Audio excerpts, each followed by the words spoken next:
ओम नमः शिवाय। आज शिव पुराण की विद्वेश्वर संहिता का अध्याय है देश, काल, पात्र और दान का विचार। अर्थात कहाँ, किस समय और कौन से पात्र और कहाँ पर किस प्रकार का दान करने से कैसे हमें फल की प्राप्ति होती है, उसका वर्णन किया गया है। इस अध्याय में सूत जी महर्षियों को कह रहे हैं, देव यज्ञ आदि कर्मों में अपना शुद्ध गृह समान फल देने वाला होता है। अर्थात अपने घर में किए हुए देव यज्ञ आदि शास्त्रोक्त फल को सम मात्रा में देने वाले होते हैं। गौशाला का स्थान घर की अपेक्षा 10 गुना फल देता है। जलाशय का तट उससे भी 10 गुना महत्व रखता है तथा जहाँ बेल, तुलसी एवं पीपल वृक्ष का मूल निकट हो, वह स्थान जलाशय के तट से भी 10 गुना फल देने वाला होता है। देवालय को उससे भी 10 गुने महत्व का स्थान जानना चाहिए। देवालय में भी 10 गुना महत्व रखता है तीर्थ भूमि का तट। उससे 10 गुना श्रेष्ठ है नदी का किनारा। उससे 10 गुना उत्कृष्ट है तीर्थ नदी का तट और उससे भी 10 गुना महत्व रखता है सप्त गंगा नामक नदियों का तीर्थ। गंगा, गोदावरी, कावेरी, ताम्रपर्णी, सिंधु, सरयू और नर्मदा, इन 7 नदियों को सप्त गंगा कहा गया है। समुद्र के तट का स्थान इनसे भी 10 गुना पवित्र माना गया है और पर्वत के शिखर का प्रदेश समुद्र तट से भी 10 गुना पावन है। सबसे अधिक महत्व का वह स्थान जानना चाहिए जहाँ मन लगे। यहाँ तक देश का वर्णन हुआ। अब काल का तारतम्य बताया जाता है। सत्य युग में यज्ञ, दान आदि कर्म पूर्ण फल देने वाले होते हैं, ऐसा जानना चाहिए। त्रेता युग में उसका 3/4 फल मिलता है। द्वापर युग में सदा आधे ही फल की प्राप्ति कही गई है। कलयुग में 1/4 ही फल की प्राप्ति समझनी चाहिए और आधा कलयुग बीत जाने पर उस चौथाई फल में से भी 1/4 कम हो जाता है। शुद्ध अंतःकरण वाले पुरुष को शुद्ध एवं पवित्र दिन समफल देने वाला होता है। विद्वान ब्राह्मणों, सूर्य संक्रांति के दिन किया हुआ सत्कर्म पूर्वोक्त शुद्ध दिन की अपेक्षा 10 गुना फल देने वाला होता है, यह जानना चाहिए। उससे भी 10 गुना महत्व उस कर्म का है जो विषुव नाम का योग में किया जाता है। दक्षिणायन आरंभ होने के दिन अर्थात कर्क की संक्रांति से किया हुआ पुण्य कर्म का महत्व विषुव से भी 10 गुना माना गया है। उससे भी 10 गुना मकर संक्रांति में और उससे भी 10 गुना चंद्र ग्रहण में किया हुआ पुण्य का महत्व है।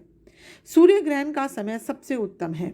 उसमें किए हुए पुण्य कर्म का फल चंद्र ग्रहण से भी अधिक और पूर्ण मात्रा में होता है।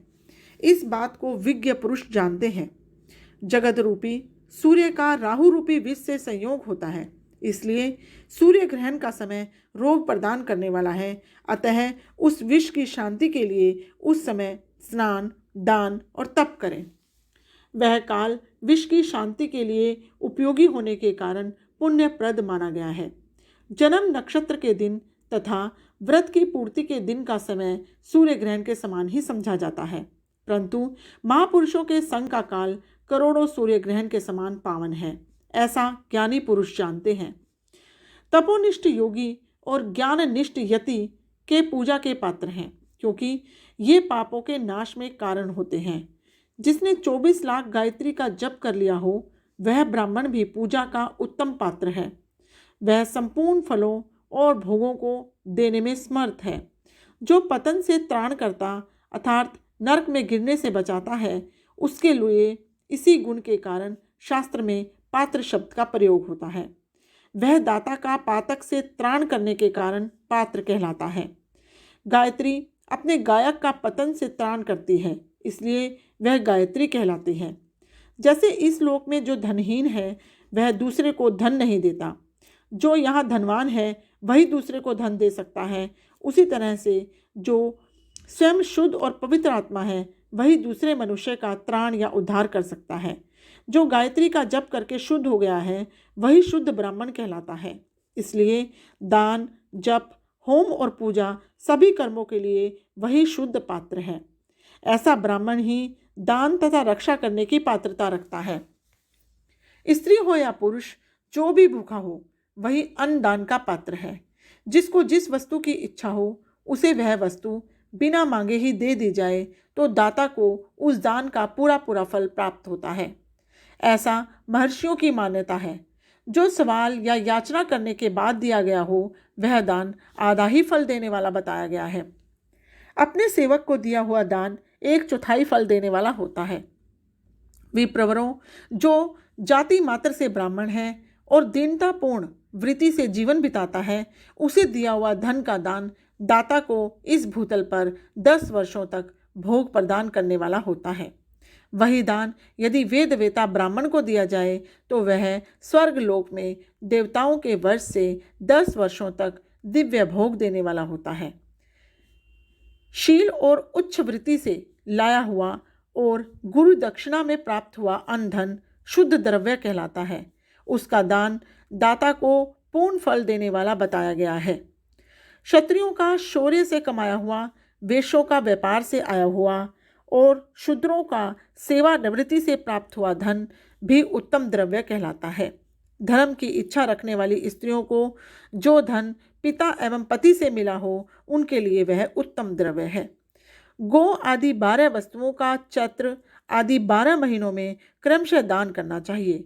गो, भूमि, तिल, स्वर्ण, घी, वस्त्र, धान्य, गुड़, चांदी, नमक, कोहड़ा और कन्या, यही वे 12 वस्तुएं हैं। इनमें गोदान से कायिक, वाचिक और मानसिक पापों का निवारण तथा कायिक आदि पुण्य कर्मों की पुष्टि होती है। ब्राह्मणों, भूमि का दान इहलोक और परलोक में प्रतिष्ठा की प्राप्ति कराने वाला है। तिल का दान बलवर्धक एवं मृत्यु का निवारक होता है। स्वर्ण का दान जठरा अग्नि को बढ़ाने वाला तथा वीर्यदायक है। घी का दान पुष्टिकारक होता है। वस्त्र का दान आयु की वृद्धि कराने वाला है। ऐसा जानना चाहिए। धान्य का दान अन्न धन की समृद्धि में कारण होता है। गुड़ का दान मधुर भोजन की प्राप्ति कराने वाला होता है। चांदी के दान से वीर्य की वृद्धि होती है। लवण का दान षडरस भोजन की प्राप्ति कराता है। सब प्रकार का दान सारी समृद्धि की सिद्धि के लिए होता है। विज्ञ पुरुष कुष्मांड के दान को पुष्टिदायक मानते हैं। कन्या का दान आजीवन भोग देने वाला कहा गया है। ब्राह्मणों, वह लोक और परलोक में भी संपूर्ण भोगों की प्राप्ति कराने वाला है। विद्वान पुरुष को चाहिए कि जिन वस्तुओं से श्रवण आदि इंद्रियों की तृप्ति होती है उनका सदा दान करें। श्रोत्र आदि 10 इंद्रियों के जो शब्द आदि 10 विषय हैं जिनका दान किया जाए तो वे भोगों की प्राप्ति कराते हैं तथा दिशा आदि इंद्रिय देवताओं को संतुष्ट करते हैं। वेद और शास्त्र को गुरुमुख से ग्रहण करके गुरु के उपदेश से अथवा स्वयं ही बोध प्राप्त करने के पश्चात जो बुद्धि का निश्चय होता है कि कर्मों का फल अवश्य मिलता है, इसी को उच्च कोटि की आस्तिकता कहते हैं। भाई, बंधु अथवा राजा के भय से जो आस्तिकता, बुद्धि या श्रद्धा होती है वह कनिष्ठ श्रेणी की आस्तिकता है, जो सर्वथा दरिद्र है। इसलिए जिसके पास सभी वस्तुओं का अभाव है वह वाणी अथवा कर्म द्वारा यजन करे। मंत्र, स्तोत्र और जप आदि को वाणी द्वारा किया गया यज्ञ समझना चाहिए तथा तीर्थ यात्रा और व्रत आदि को विद्वान पुरुष शारीरिक यजन मानते हैं। जिस किसी भी उपाय से थोड़ा हो या बहुत देवता प्रण बुद्धि से जो कुछ भी दिया अथवा किया जाए वह दान या सत्कर्म भोगों की प्राप्ति कराने में समर्थ होता है। तपस्या और दान ये 2 कर्म मनुष्य को सदा करना चाहिए तथा ऐसे गृह का दान करना चाहिए जो अपने वर्ण और गुण से सुशोभित हो। बुद्धिमान पुरुष देवताओं की तृप्ति के लिए जो कुछ देते हैं वह अतिशय मात्रा में और सब प्रकार के भोग प्रदान करने वाला होता है। उस दान से विद्वान पुरुष इहलोक और परलोक, उत्तम जन्म और सदा सुलभ होने वाला भोग पाता है। ईश्वर अर्पण बुद्धि से यज्ञ दान आदि कर्म करके मनुष्य मोक्ष फल का भागी होता है। ओम नमः शिवाय।